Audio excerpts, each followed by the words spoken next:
Ready. Good evening, everyone. Our apologies for starting this live stream 15 minutes later. We were so involved with Senator Thatcher's wonderful stories from his work in the legislature. That is actually not true. Yes, we were listening to his stories, but we were having some technical difficulties. Thank you for joining us tonight. We are extremely ecstatic to have Senator Dan Thatcher join us today among the fellows of UMCL. A brief introduction of Senator Thatcher before I sort of provide the formal overview. Those of you who have children in school or are children in school yourselves, you would know or should know about this app called Safe UT. I know I've had high school kids who've utilized this option where you can anonymously report any incident of bullying, any other issue, and it gets recorded at the district level and they're able to take action almost right away. And this, I don't have the data, but I do know from my own kids how this app has been life-saving for so many children.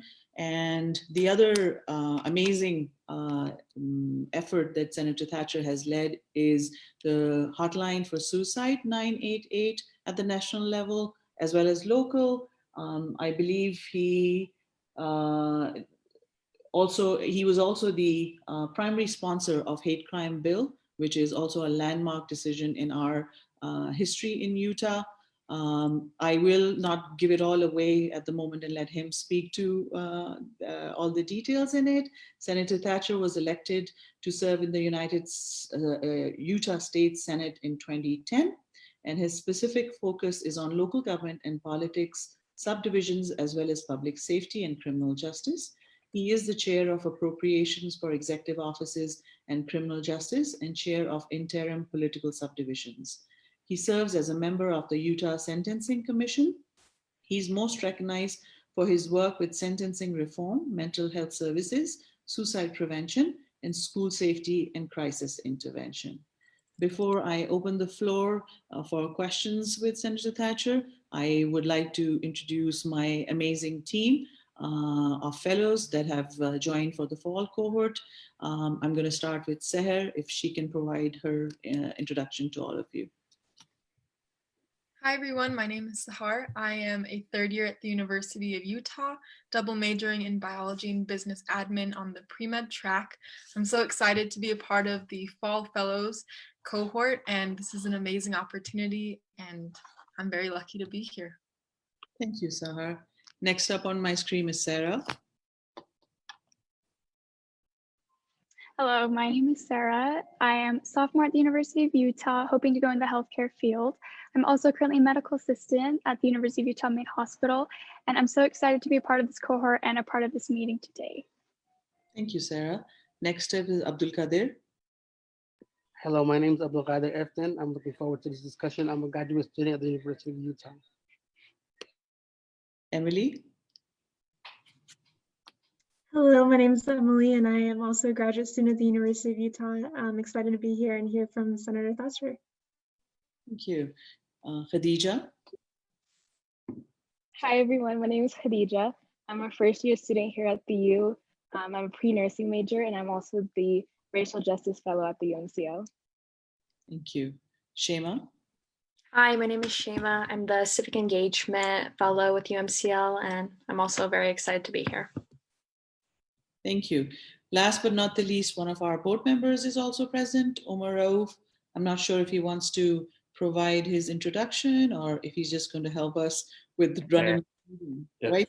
All right, Omar. Well, no introduction needed. Lina already introduced me well. So my background's in e-commerce, and I also worked in the nonprofit space, also a board member of UMCL. So thank you for joining us today, Senator Thatcher. Thank you. So I'm going to give the floor to the fellows to start asking their inquisitive questions for the senator. And wherever possible, I will try to incorporate questions coming in from the audience. So please feel free to drop your questions in the chat, or if you're watching us on Facebook Live, in our comments. I can take it. Let me have it. All right. Let's go. Here we go. So the first question is actually for me. The first question is, there has been a lot emphasis of this year, on getting people, to go out there and vote. And so for me, the question actually is, why do you think it's very important to go out, to get people to vote this year more than ever? Why is it emphasized more this year than the previous years? What thoughts on that? This is probably something you're not going to hear anywhere else. Every single year we hear this is the most important year ever. This is the most impactful. There's so many consequences. This year is the most important election ever. And we've heard it every single election. And here's the crazy part. It's actually true every single election because we're getting worse. We're getting worse. When the country was founded, it was founded on a principle called federalism, where each state would be able to elect local leaders. And those local leaders at a state level could set standards and expectations so that you have people that have to hear you, that you can easily vote out. Well, it's really hard for us to vote out the president, but it's easy for you to vote out a legislator, right? So on a local level, we used to have control over the things that would impact our lives. But more and more and more, and it gets worse every year, the federal government overreaches and does more and more and more, and the states do less and less and less. And so more of the influence over what's happening in your life is happening in Washington, D.C. with people that you can't vote out. You can't vote for Mitch McConnell. You can't vote him out. You can't vote for Nancy Pelosi. You can't vote her out. You can only take it out on me. And less I can control and impact those things. So until there is a better job educating the world, educating the voters that federalism matters, you should be able to live in a state where you can control who's in charge. And the more we send power to Washington, D.C., the less we have control over what happens to our own families, our own paychecks, and our own lives. And so this is the most important election until we can ever get states to be allowed to handle their own business and not have the feds stay in charge. Now, one of the things that I'll point out, as I see if I can turn this light just a little brighter, one of the things I'd like to point out is on a local level, one person can make all the difference in the world. My good friend Eric Hutchings has done more for criminal justice reform, has done more for access to justice. He was my co-sponsor on the automatic expungement bill, which, if you're following criminal justice at all, once you've been convicted of a crime, once you've served your time, that still shows up on a criminal history check. It still shows up on job applications. It can make it really hard for you to move on with your life after you've served your time. Well, Hutchings led the effort to make it so that after 7 years have passed, if you haven't broken the law again, automatically gone. It's off your record. It makes it easier to get jobs. It makes it easier to move on. He's done so much good and helped so many people, but he's actually in trouble this election because people aren't meeting us face to face. We're not out knocking doors. We're not meeting people and sharing why you should support us. And so right now what's happening is people are only voting based on donkeys and elephants, based on Republican or Democrat. There are Democrats that I would walk through fire for. There are Republicans that I would take a bullet for. But all legislators are not created equal. There are some, like the guy that I replaced, who just liked the attention. They liked the title. He didn't ever pass any meaningful legislation, ever. And when I went to him with problems and said, can you please help our community? 3 different times I asked him for help, and 3 different times he told me that's not my problem. And so finally, and Abdi can speak to this, I know I seem like a really mellow guy, but I can get my dander up. And I told him, that's it. Why are you even there? If you're not going to help people, why are you there? I'm going to run against you. And he laughed in my face, because here's this 30-year-old kid from the wrong side of West Valley with no money, no name ID. And here's a guy who'd served in the legislature for 30 years, who had all the money in the world. He spent $118,000. I spent $8,000. But one person saying, why aren't you helping people? I was able to step up. And I was able to call on my friends, and I was able to call on people and say, listen, do we want somebody from a party, or do we want somebody who will help people? And I was able to convince enough people that parties don't matter. Parties are stupid. Let's get somebody that will solve problems. And that one person made all the difference. And now look at the things that we've done. We've had so many successes. And so why should you get involved? Because one person can make a difference. And I will tell you right now, one of the things that was really driven home to me this summer is how few voices of color we have in the legislature. There are 6. There are 6 people of color out of 104 right now. And that is not okay. It's not okay. And one of the things that I've found as I've been reaching out to my friends that are people of color and encouraging them to run is a lot of them don't feel like they can. They don't feel like they'd get support if they did. And what is wrong with us that people feel that way? So I'll tell you right now, one of the most important things you can do, Abdi Kadir, because I know who he is, because I know his heart, because I know his character, his name is in my phone. And when my phone rings and it says Abdi Kadir Efton, I will walk out of a meeting to take his phone calls. I will tell the governor, please excuse me, Mr. Governor, I need to talk to Abdi Kadir. I'm kidding a little, but not very much. If you get involved, and I don't care if you're a Republican or a Democrat, I know everybody says that. I legitimately mean it. And if you don't believe me, ask Abdi. He'll back me up on this. I don't care if you're a Republican or a Democrat. I care if you want to help people. I care if you care about solving problems. And if you can find someone that you believe in that will help solve problems, and you go to work for those people, they'll listen to you. And, you know, maybe they'll help you when it's time for you to run for office. That's probably a longer answer than you wanted, and I should probably try to talk less. No, thank you for that background. We're going to keep moving ahead with our next question. Yeah, so I have the next question. I was wondering, can you talk about the group you co-founded, the Salt Lake County Young Republicans? What was your experience with it, and how did it take you forward to where you are today? Well, the biggest reason that I did it is because there were a lot of young people who wanted to get involved but had no idea how. Like, how do you get involved? What do you do? I'm mad about this. I'm mad about that. I'm mad about politics, but I don't know what to do. So a friend of mine, Randy, and I, we decided, you know what we need is we need a club. And so we started a club. And we started advertising, everybody come to Red Robin, first Thursday every month, 7 o'clock, come on in, get a burger, sit down and eat, and we'll bring someone in to come and speak to you. And so we had somebody from UTA come in and talk about why public transit can help lift people out of poverty, right? Because a lot of us, we'd never really thought, why do we have public transit? I don't use it. Nobody uses it that I know. So why do we have public transit? Well, turns out, actually, a lot of people use public transit, and they were able to go through and they were able to give statistics about, how it helps people get out of poverty, how it helps people, it helps with getting congestion off the road. So even if you never get on a bus, the bus actually serves you because it takes that many cars off the road. And that was really interesting. We had somebody come and talk about the difference between BLM land and state parks. We had people that would come and would talk to us about how the legislature works and how to lobby.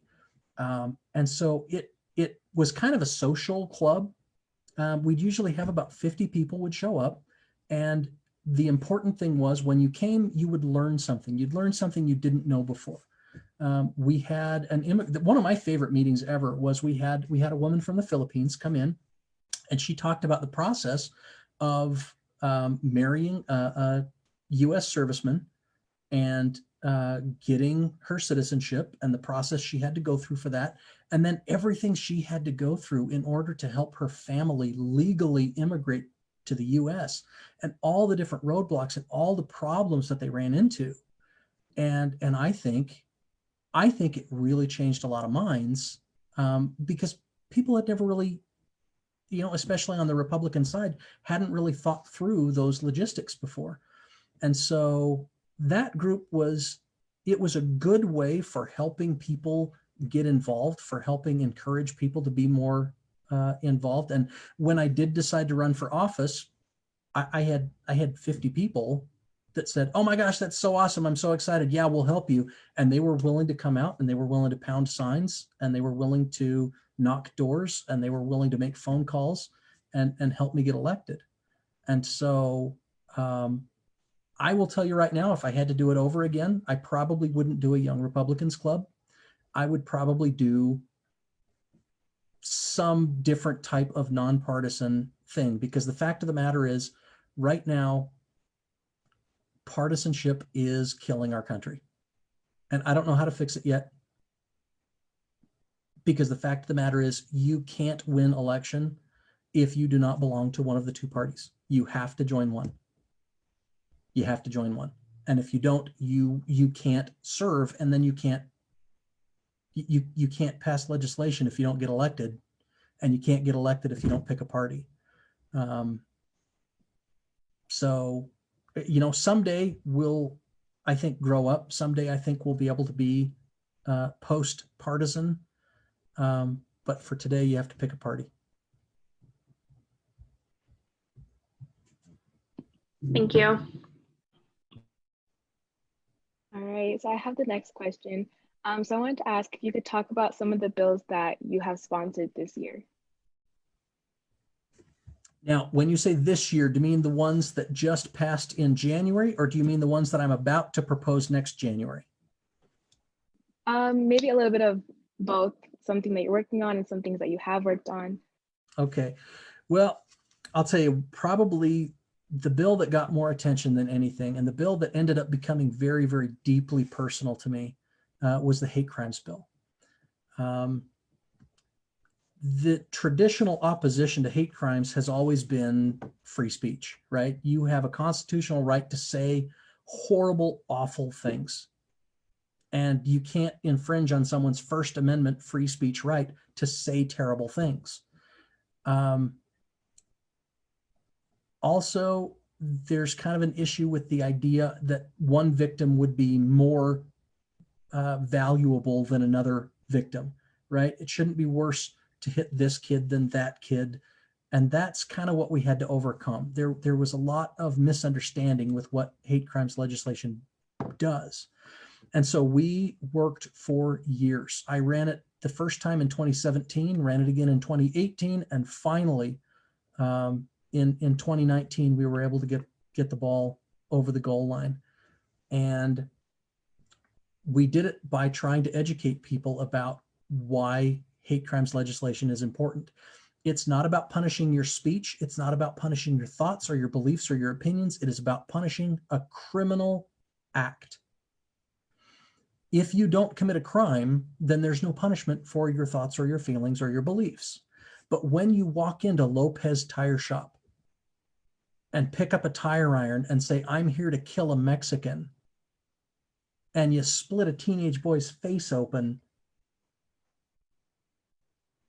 that's worse than an assault, because what you have done is you have publicly committed an act of terror, because that's what it is. You have engaged in violence for the purpose of causing fear and terror in a community. And so being able to recognize that that is more dangerous and that is worse than a random attack. You specifically said, "I targeted you for this reason, and everyone who looks like you should be afraid." Those people deserve to go to jail for longer.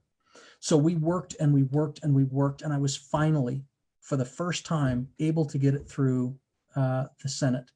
But once it got over to the House, that's where things got really, really tricky. That's where things got really difficult. The House has 75 people. So you need 38 votes to pass.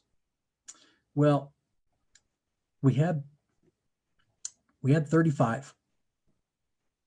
We had 35 yeses. We had 30 hell no's. And we had about 8 that said, "I don't know, we'll see how the debate goes." So when we walked onto the floor, we had no idea if the bill was going to pass or not. And Lee Perry, amazing, wonderful police officer Lee Perry, presented the bill. And, you know, people asked questions, and he stayed really, really neutral, stayed very businesslike, very by the book. But in his closing argument, he told a story about a Black girl who had been beat up at school. She had been threatened. She'd been tormented. Her bullies had scratched the N-word into her locker's paint, had written her letters saying that they were going to kill her if she didn't stop coming to school. And so Sim Gill, in this case, believed that he could get a hate crime enhancement because they'd violated her constitutional right to go to school. Well, the judge, in the finding, there was a 3-judge panel, and the judges wrote, if we could, we'd like to close our eyes and pretend that she was attacked to keep her from going to school, because if we did that, then we could enhance the penalty. But it's clear through their actions that they targeted her solely because of the color of her skin, which is not prohibited by law.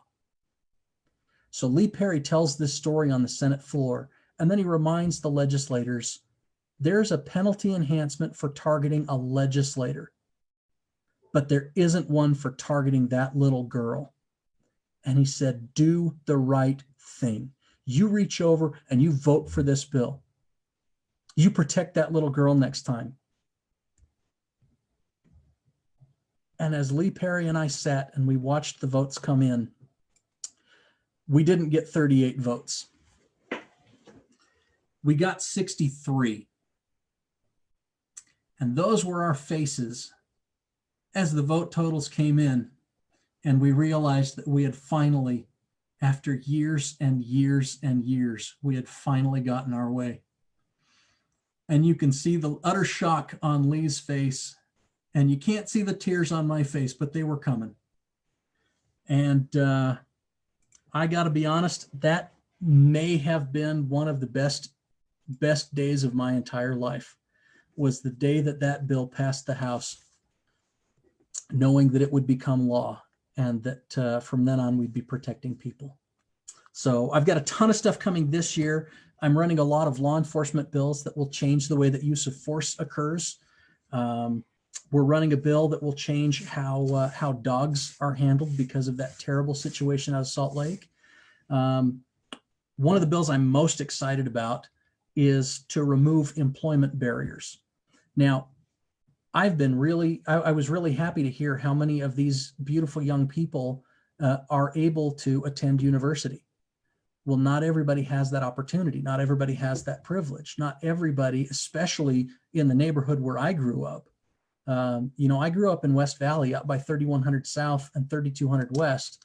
And let's just say not all of my neighbors went to college. A lot of minority people, a lot of people from disadvantaged backgrounds will never have an opportunity to get a college degree. And even the kids who do get into university, most of them do not complete a degree.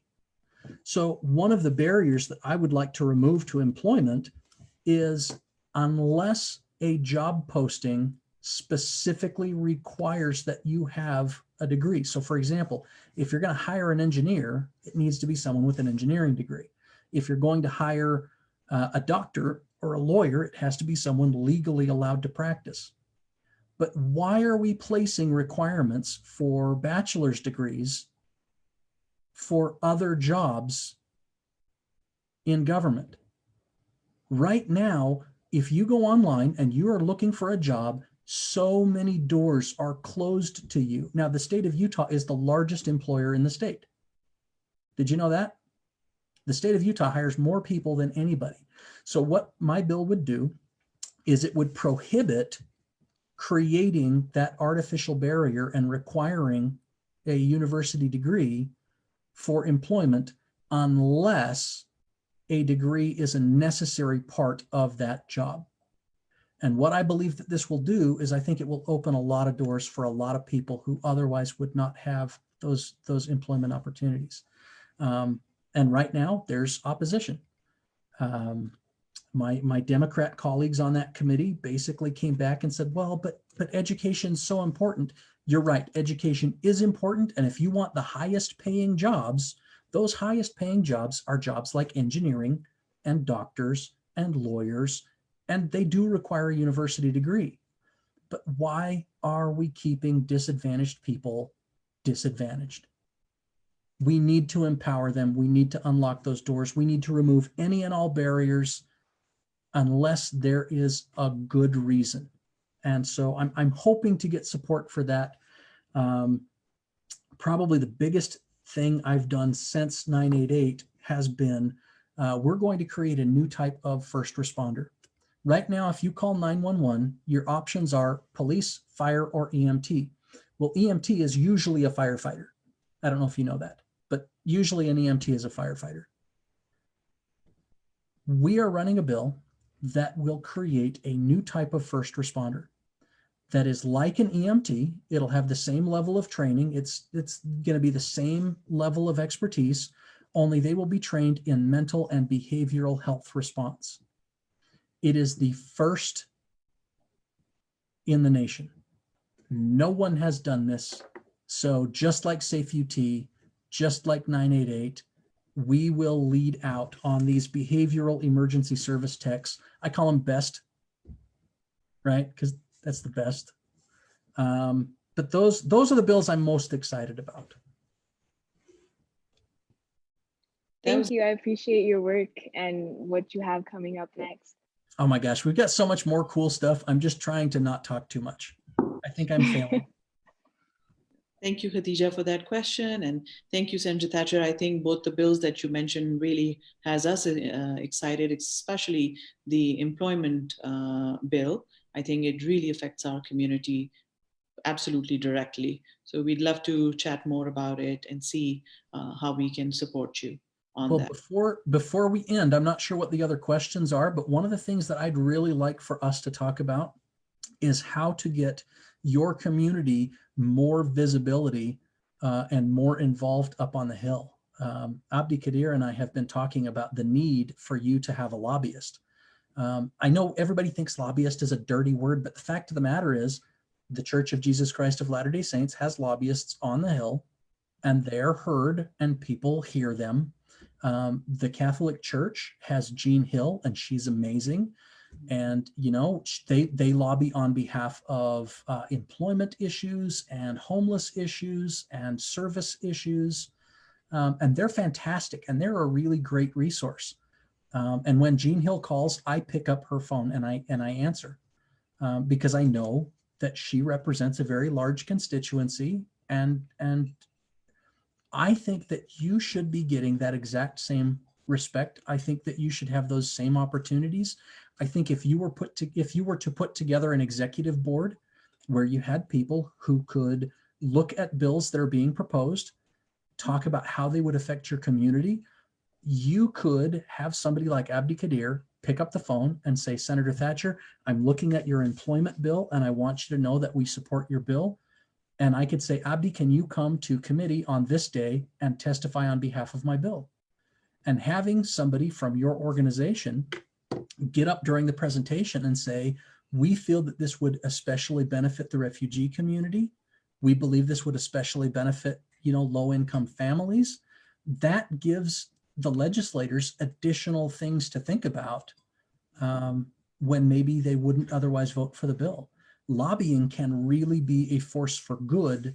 And so I don't know if that's on the agenda to discuss, but if it's not, I wanted to make sure that 60,000 voters in the state of Utah is a significant constituency, and we should make sure that your voices are being heard.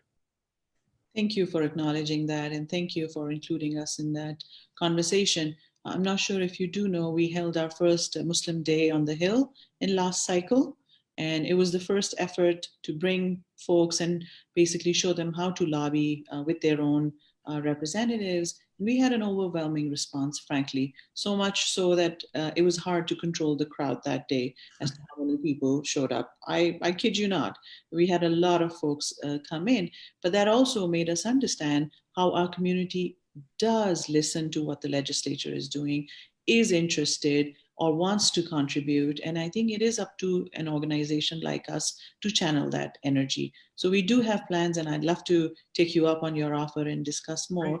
But I believe we have a lot more questions coming your way. So we will intersect on this again.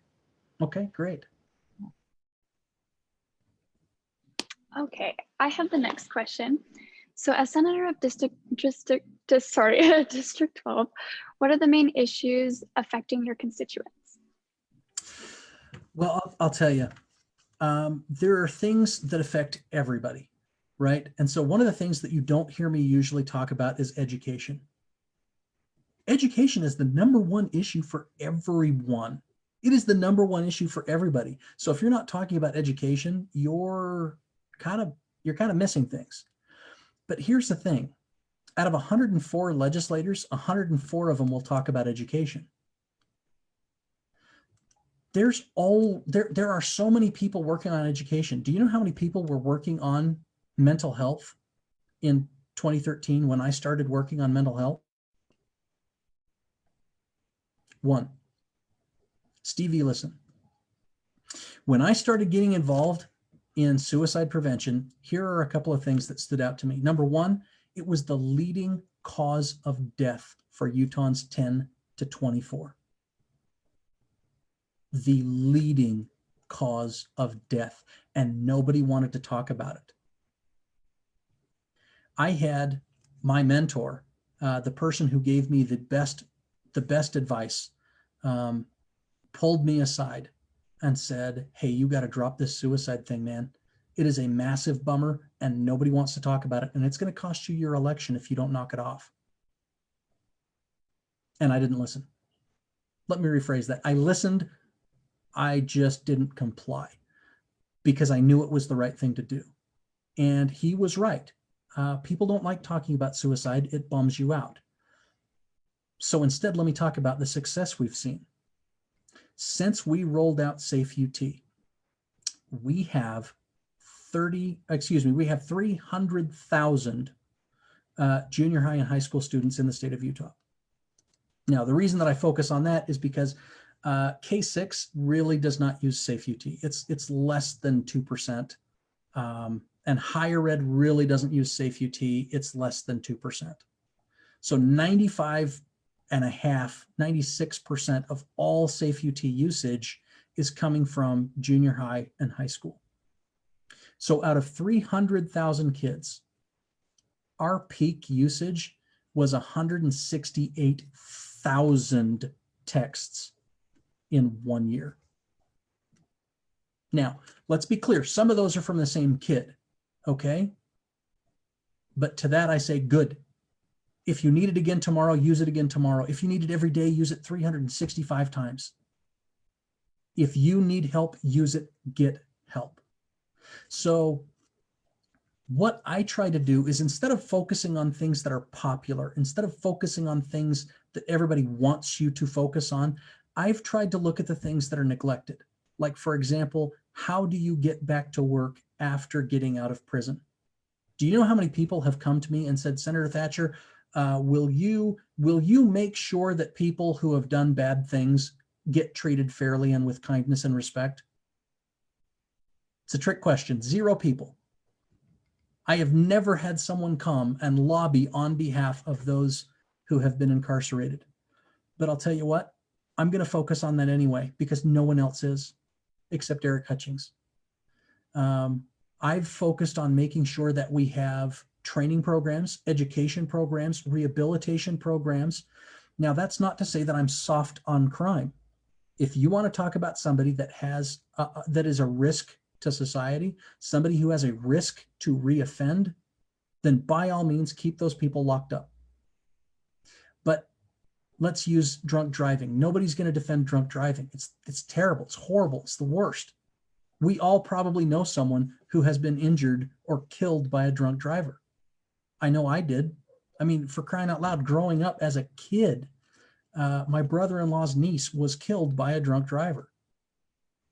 But here's an interesting fact. If you look at data, you can make good decisions. So here's the data on drunk driving. 79% of people who get arrested for drunk driving will never, ever do it again. So drunk driving is really bad, right? So do we throw the book at them? Do we put them in jail for 10 years if they drive drunk? Some people would argue yes. But here's my point. If 79% of them will do it once and never, ever, ever do it again, then we're locking up 79% that wouldn't do it otherwise, right? So to me, I would say on your first DUI, you get a hefty fine, right? You go to courses to talk about how to manage your alcohol intake, and we run a screen to basically tell us whether or not we think you're a risk to drive again. And if you're not, then you go on with your life and you never do it again. But there is a small percentage that will do it again. Now, I'm going off the top of my head, so I'm trying to remember the numbers, but it's basically like 15% will do it a second time and then never do it again. But if you do it a third time, there's like a 90% chance you'll do it a fourth. So in my personal opinion, we have a good policy in Utah. Your first time, you get a slap on the wrist. Your second time, you get serious restrictions. If you do it a third time, you are going to prison, period. Because statistically, you'll do it again.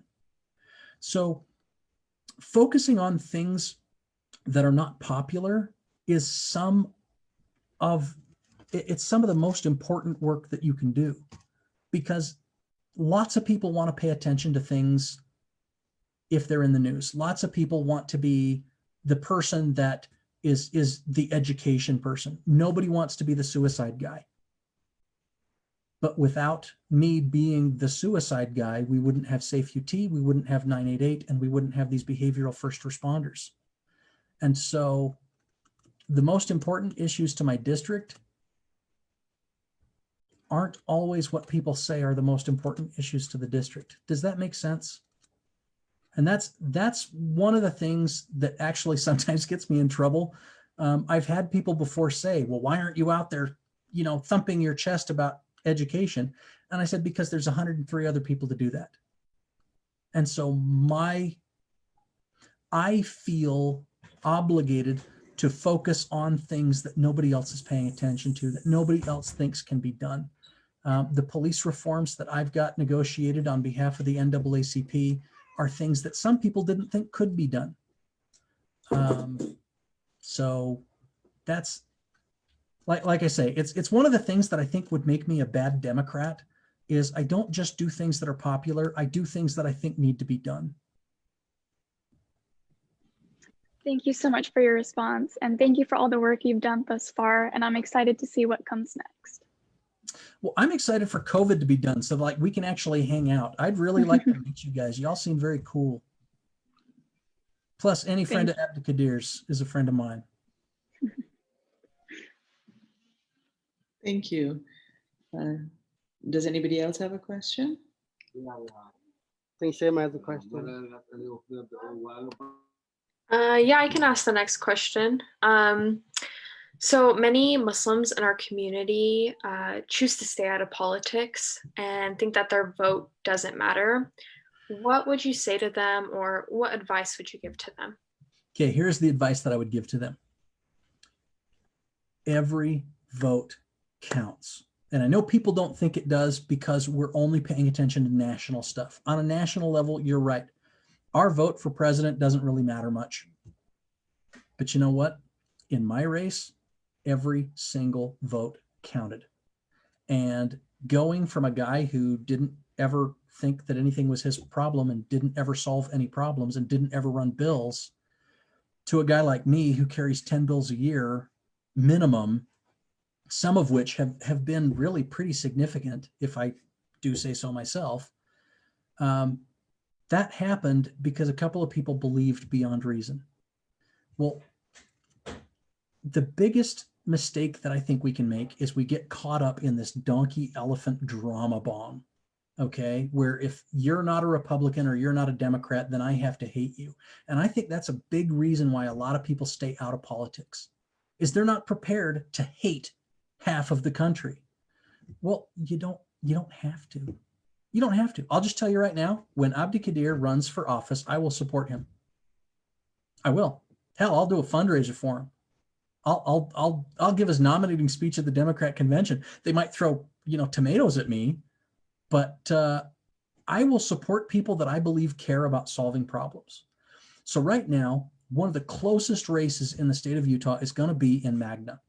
So I don't know how many voters we have in Magna. I don't know what the Muslim population is out there in Magna, but right now there's a race between a woman whose background is banking, who her claim to fame is that she was a county party chair. So she ran the party for the county.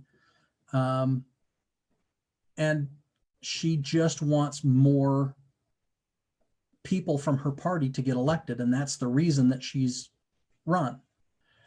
By contrast, the other person in that race is the son of a Mexican immigrant who was the first person in his family to get a doctorate, has a law degree, but instead of going and making a ton of money as a lawyer, which I don't know if you know this, you can make a ton of money as a lawyer. He went to work for cities. And so he represents cities against counties to keep them. So I don't know if you're familiar with Magna, but Magna kind of gets treated not very well by the county. And some of that is legislative, some of that is law. And having somebody who's a lawyer who specializes in how cities and counties treat each other, able to go in and solve some of those problems legislatively, could be the most important thing that's ever happened to Magna. Well, this guy, Antonio, if you will, but he calls himself Anthony, so I call him Anthony. If there were a handful of people who were willing to go out and start making phone calls, if there were a handful of people that were willing to say, we need more people of color, we need more voices of color in the legislature, that could swing Anthony's race and could help him win. One person can make all the difference in the world. And you don't have to hate anybody. In fact, I would argue that the more you hate somebody, the worse you're going to be at politics. In fact, if it's okay, I would love it if Abdi Kadir would maybe talk about when he came up to the legislature and he was working as an intern, he saw firsthand how Republicans and Democrats interact with each other. And I think if I were to ask any of you who have never been up to the Capitol Hill before, how do you think Republicans and Democrats get along on the Hill? Do you think we fight a lot? You think we... Abdi, how do we do? I mean, in terms of like the hate crimes bill, we were able to like work together. We were able to meet with Democrats in their office, closed doors and talk to them. But like it wasn't like nothing like you see on TV, nothing like that. It was an important bill that everybody wanted to pass, so we would go across the aisle and reach out to everybody, and then everybody was just super friendly and like it's interesting to see how like both how you and Luis Escamilla were good friends. Everybody they're like everybody got along very well. So you never see that side in TV. That was very fascinating for me to see that aspect of politics, in real time. So yeah, it's amazing. So to sum up, I don't know if you know Senator Karen Maine, but she is the minority leader. So she's the #1 Democrat in the Senate. Nobody would accuse her of being conservative, okay? Nobody would accuse me of being a liberal. And yet, Senator Maine and I, because we're both West Siders, because we both represent West Valley and minority populations and working families, Senator Maine and I vote together more than 95% of the time. So does that mean that she's conservative? Does that mean I'm liberal? Does that mean we're both moderates? Or does that mean that 95% of the time the data says there's a clear path forward to solving problems? And so you don't have to buy into this garbage idea of hating half the world. You don't. You just have to care about data. You have to care about civility. I'll just tell you right now, there are folks that I consider bomb throwers on both sides of the aisle that care more about getting likes on Twitter for saying something snarky and rude than they do about actually helping people. Those people, in my opinion, I got no use for them. I want to work with people who want to put their head down, who want to look at the numbers, look at the data, crunch the solutions, and find the best outcome for everybody. And you can do that. I am telling you, it's not that hard. The only thing you have to do is you have to be able to avoid that trap of hate. That I'm telling you, hate is a trap. It keeps you from respecting people.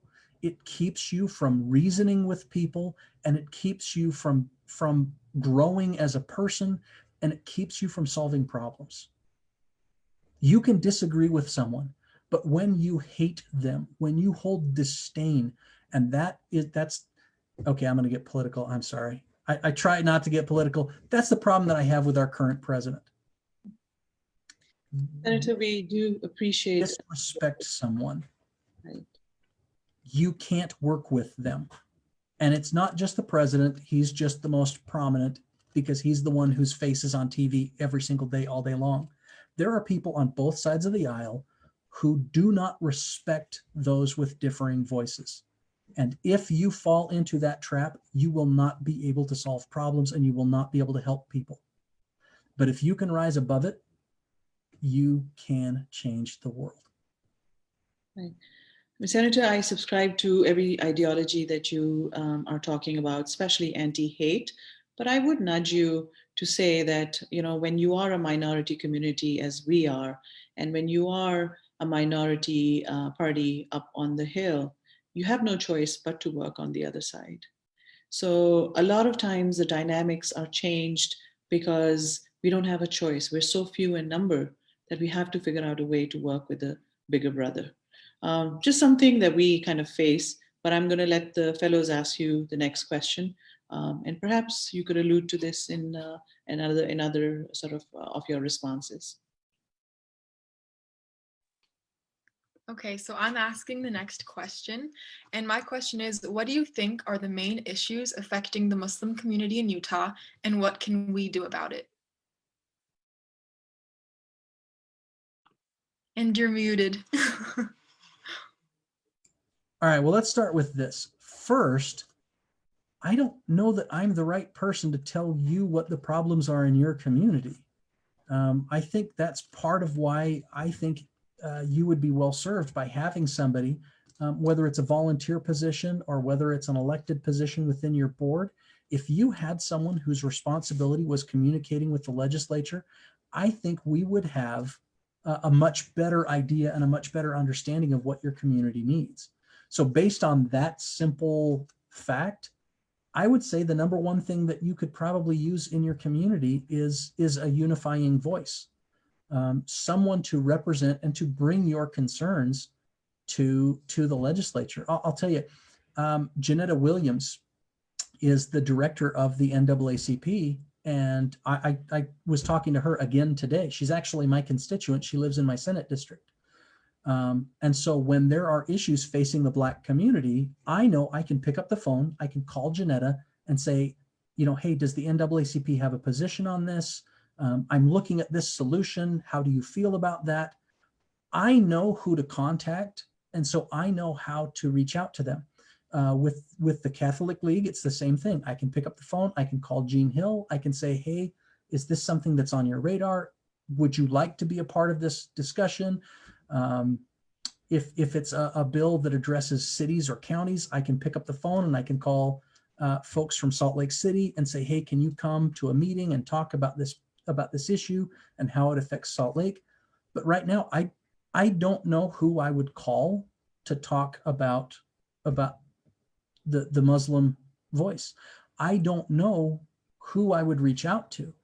And so if I had to pick one thing, I would say if you had someone that was representing your interests up on the Hill, that would help me a lot.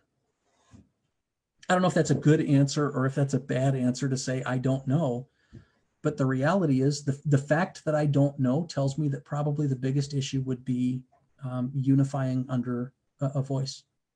I think it's an honest answer, and that's what we appreciate about it. And I would say, yes, our organization is going to be the one, or should be the one, for sure. But we need to obviously put in work with you and other legislature to build those bridges, and we intend to.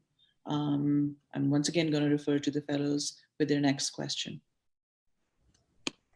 So I know you mentioned your work with some of your work with the NAACP, but can you talk about that work and other minority organizations that you've worked with, and what does that work look like with these groups, and what have you accomplished with these groups?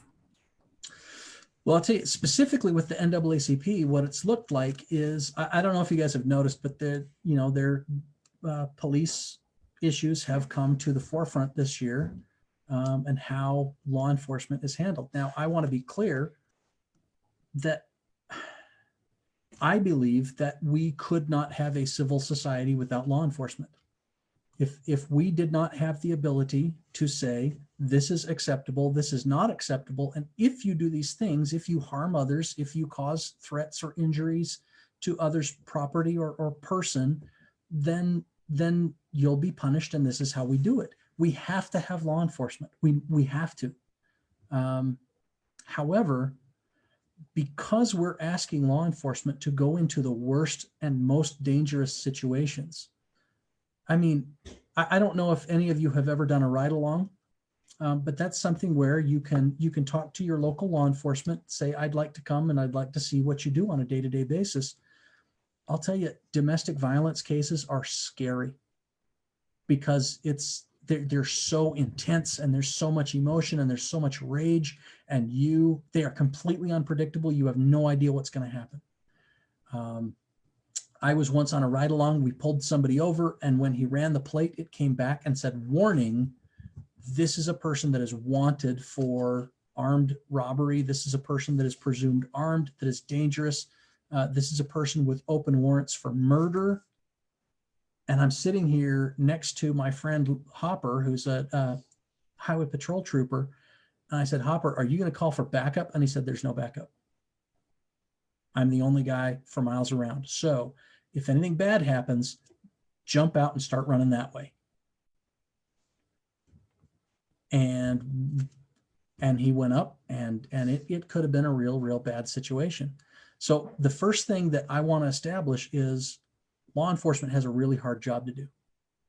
It is dangerous, and every single day they go out there and they risk their lives to handle these hard and dangerous situations that none of us would ever want to be a part of. And so because they go into these dangerous situations, we empower them to have additional authority and additional power. They carry guns. They have the authority to detain a human person. If you don't listen to their commands, they can make you, they can physically restrain you, they can handcuff you. And if you are a threat to the life or safety of another person, they can kill you. And without that authority, they couldn't do their job. But because they have that authority, they must be held to the highest possible standards. You cannot have a bad day as a cop. You cannot lose your temper as a cop. You cannot step over the line as a cop. Because you have that power, because you have that responsibility, if you can't check your temper, you can't be a cop. So what I've been able to do is, because of my longstanding relationship with law enforcement, because I've carried bills for them, because they trust that I have spent enough time with them to understand the risk that they take. When we decided as a state that it was time to start putting body cameras on our police officers, I was the person who carried that bill. I was the person who went in and sat down with the chiefs of police, and I said, you need to start wearing these cameras. And they came back and said, well, but we've got problems with that, because sometimes if we're interviewing a witness, especially if it's someone who's just been raped, that shouldn't be on camera. There shouldn't be a record of somebody talking about their assault. Well, as a survivor of childhood sexual assault myself, I'll tell you right now, I'm glad there's not a video of it. And I wouldn't want a video created of my daughter or my wife or my sister or my friend And so, you know what? I think that they made a good point. If you are interviewing somebody who's been through something like that, you should be allowed to turn off the camera. If you are dealing with, you know, if you've got naked teenagers, you should probably turn off the camera. And so I said, okay, let's talk about when you turn it off. Let's talk about when it's protected, when it's not protected. And I was able to sit down and negotiate with them what I think is a pretty good camera bill. So they're required to wear cameras now. They have certain rules and when they can turn it on and when they can turn it off. But part of the reason that I was able to negotiate that bill and get that law through is because I took the time to understand them, because I took the time to see what would be difficult for them. I was also the person who ran the bill on civil asset forfeiture. And I don't know if you know about that, but that's the law that says if we pull you over and you're smuggling drug money, we can seize that drug money and we can use it to fight drug traffickers. Well, the problem is, what if it's not drug money? What if it's not criminal proceeds? Well, then what happens? And so I ran a bill. And again, I did it by bringing in law enforcement, sitting down with Sim Gill's office and the DAs and talking about how do we make sure that this is never abused? It's an important program. We want to make sure crime doesn't pay. We want to be able to use drug profits that we seize to prosecute other criminals. How do we make sure we do this right? And by getting all of those voices to the table, we were able to come up with a good civil asset forfeiture bill. Well, we've got something similar right now on use of force. Right now, there is no statewide standard, which means an individual police department can set whatever rules they want for when they're allowed to use force, how much force they're allowed to use, and how much they have to respond. Well, so what we've negotiated between the NAACP and law enforcement is we will be establishing a statewide use of force. It will be based on evidence and research. It will be established on a state level through peace officer standards and training, which, by the way, we were able to get the NAACP a seat on peace officer standards and training. So they're a group of people who get together and talk about what police rules should be. So now NAACP has a seat at that table, sitting down with other police agencies and other community agencies to talk about what their rules should be. So the other thing that we're doing is we're focusing on something called positional asphyxia. I think I'm in the weeds and you guys might be bored, but here's the short version. George Floyd died to positional asphyxia. If they had turned him on his side, he'd have lived. He didn't die from a knee on his throat. That was a dick move by a dick police officer. I'm sorry, I shouldn't have said that word, but what he did was a cruel infliction of pain and torment. It wasn't a police move. It wasn't ever trained. It's never been taught as a police move. It was something he did because he was a bad person. It was something he did to injure and make afraid a human being. The knee on his neck didn't kill him. It probably didn't even cause any permanent damage. What killed him was having his arms behind his back while laying on his stomach. So positional asphyxia is what happens when your diaphragm, which is what the muscle that lets you breathe, gets shoved up underneath your lungs.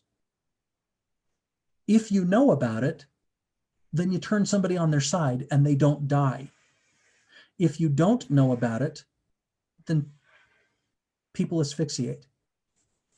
So one of the things that we're doing is we're requiring that every single year as part of annual recertification, if you want to keep being a cop, you have to take a test every single year. And so we're going to put on that test information about positional asphyxia to make sure that that never happens in the state of Utah. We never want someone to die in police custody because you didn't flip him on his side.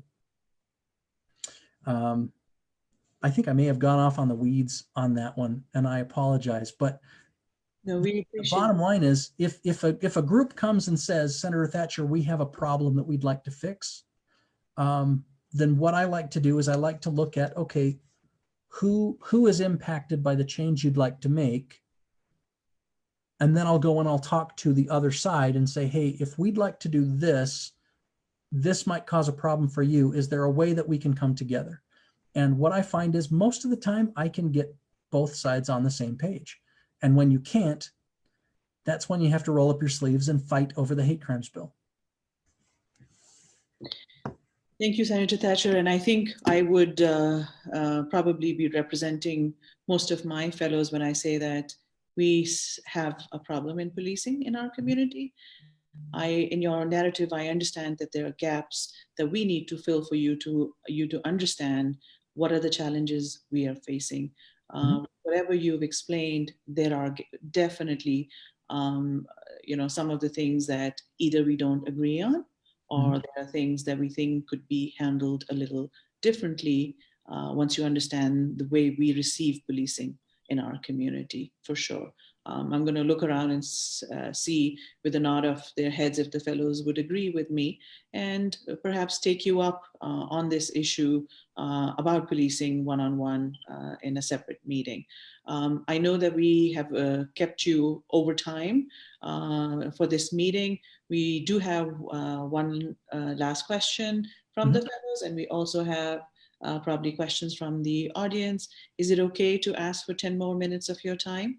Absolutely. As I told you, if you ask for my time, I will do everything in my power to give it. Abdi Kadir asked for my time, so I cleared my schedule tonight. So there's nothing more important to me right now than answering all of your questions. Thank you. So I'm going to invite Emily for her question now. Perfect. My question is, what changes do you hope to see in Utah and in our country after the elections? What changes do I hope to see? I would like to find a way, and I don't know the way yet. I would like to find a way to break free from this donkey elephant garbage, because make no mistake, it's garbage. If somebody is trying to tell you that you have no power unless you give it to them, you shouldn't believe them. But that's what we get from our political parties. I get email after email saying, you have to give us money so that we can fight Nancy Pelosi. I'm actually also on the Democrat mailing list too, because I'll tell you what it is. It's because I've given money to Democrat candidates. I've given money to Republican candidates, which means I show up on both of their fundraising lists. And so I get emails saying, you have to help Ben McAdams win, so give money to his campaign so he can protect you from bad people. I get the same emails that say, you have to help Burgess Owens win so that he can fight Nancy Pelosi. Anybody who tells you you have to give us money so that we can protect you from bad people is probably not telling the truth. The reality is, do you know what? Let's change this tack just a little bit. By show of hands, how many of you know who represents you in the House and in the Senate in the Utah State Legislature? Okay, I was going to say, Abdi, your hand better be up. If you know who represents you in the House and the Senate, the next question is, have you ever called them? Have you ever sent them an email? Do they know your name? Is your name in their phone? Will they pick up if you call? So what would I like to see different after this election? I would like to see more people seizing their own power. Stop giving your power to people who don't respect you. Stop giving your power to people who want you to hate half of your neighbors. Instead, find organizations that care about solving problems. Part of the reason that the NRA is so successful is because they've convinced half the country that if you don't give them money, then guns will be banned and you will not be able to protect your family when bad things happen. Okay? I've never given them money. I'm never going to give them money. But if you find a group like this group that cares about what you care about, that cares about who you are as an individual, those are the organizations that you should support. Don't support organizations that are telling you to hate half the world. Support organizations that commit. Like for me, I'll tell you, I know I keep bringing them up, but I love the NAACP. The NAACP, did you know they've been around for over 100 years? Did you know they have an elected board of directors?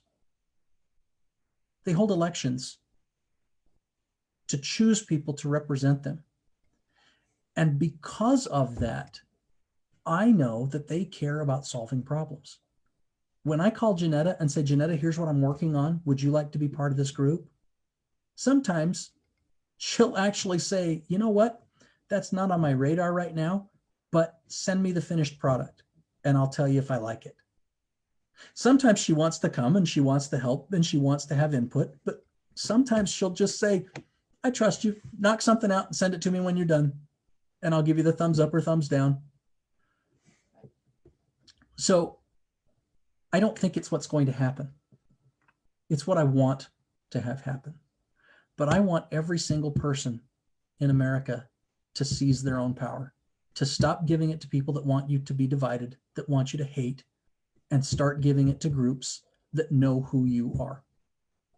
Get involved with groups that know your name.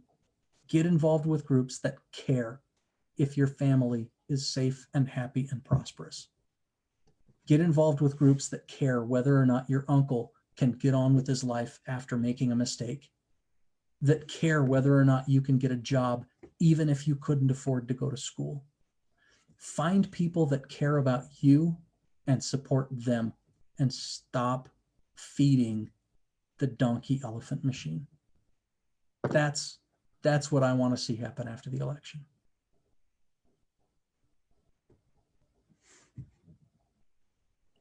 Thank you so much, Senator. We are close to finishing. We did have some audience Q&A, but just for the sake of time, and also I think all of your answers were pretty comprehensive. I just want to give out some general knowledge to That's a kind way of saying I talk too much. No, not at all. Yeah, so I just want to end with some voter information. Tomorrow, October 23rd, is the last day to register to vote online or by mail. So make sure you're calling up all of your friends and family to ensure that they have voted. November 2nd is the last day to postmark your ballot. So if you have registered to vote and have received your ballot, make sure that you are either mailing it in or dropping it off at an official ballot box. And if you've missed all of those dates, then the number one date you should be thinking of is November 3rd. That is election day. It's the last day to register to vote in person, and last day to register to vote in person. So just want to thank you all, and thank you, Senator. Thank you, Shema, for putting that information out. I also want to reiterate that 2 of our mosques are polling locations for our community. So if you're not registered and if you still want to vote, if you go to the polling station, you will be able to register in person and still vote. And the reason these mosques are making this facility available is to make sure that our community comes out and is comfortable voting. So please vote and do not miss that chance.